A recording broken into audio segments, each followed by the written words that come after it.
Hi, I'm Dr. Kelvin Nguyen. I'm a gastroenterologist. When I was at UCLA during medical school, one of my research interests is liver diseases, and alcohol is basically one of the biggest factors that would insult the liver and causing liver diseases. Many people die because of alcoholism. Today with me is a friend, but he's also a survivor of alcoholism. So Anton, welcome to the show, and please tell us your story. Thank you, Doc. Appreciate you having me on the show. I was a severe alcoholic. I drank so much that I was in a hospital for 5 days from a coma. I drank so much that after when I wake up, the doctor told me that if you would have came in 5 minutes later, your lung would have collapsed and you would have died. Right. They've never seen anybody with that high alcohol level that actually made it back. They all died. Actually, I saw my soul came out of my body and flew over to my mom and dad's house. I was at their feet, and all I could remember was tears was just pouring down my mom's feet while my dad was sitting next to her. And I told him, Mom and Dad, I'm so sorry for everything I've done. You've sacrificed your whole life to save me, Right. to raise me. But all I could bring you was sadness, suffering, and tears. I'm sorry I cannot repay you this lifetime. Wow. Hopefully I could repay you the next life. And obviously you got out of the coma. What did you do to, I hope, quit at that point? You would think after being in the hospital in a coma for 5 days, I would have quit. Right. But heck no, I did not quit. I was able to quit for 2 weeks, and afterward I told myself, alcohol, I can beat you. I could drink and stop anytime I want. And when I drank again, I couldn't stop. I was in and out of the hospital for the next 4 or 5 times that I remembered. Yeah. And it kept continuing. It took me almost another year for me to finally quit. Wow. What lesson have you learned throughout this whole process? What made you succeed?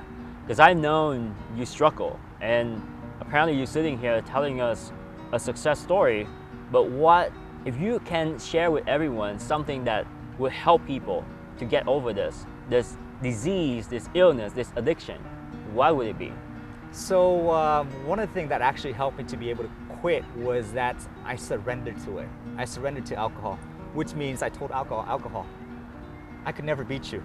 So the only way that I could beat you is never to have you in my life ever again. It took me accepting and surrendering in order for me to move forward. Also, another thing that was able to help me quit was my body gave up. I was to the breaking point where my body locks up in bed, and it's so painful when you can't move, and your body just locks up from head to toe. And then I was hearing voices for days, imaginary voices, and I thought these was real. The people who surrounding me was like, oh, they were hopeless, and I could see the hopelessness in their eyes. So I had to tell myself, hey, you can't do this anymore. You will die. You not only you got the second chance, you got the third chance, fourth chance, and fifth chance, and you still haven't learned. You will die, and there's no more other chances. So I had to make the ultimate decision is to finally quit. And quitting was super, super hard. I actually had to move from Arizona to California for a year to get away from that environment. And while I was in California, I was able to look inward in myself for the strength and then the courage to actually to quit. But also at the same time, I had really good people around me. I had great family.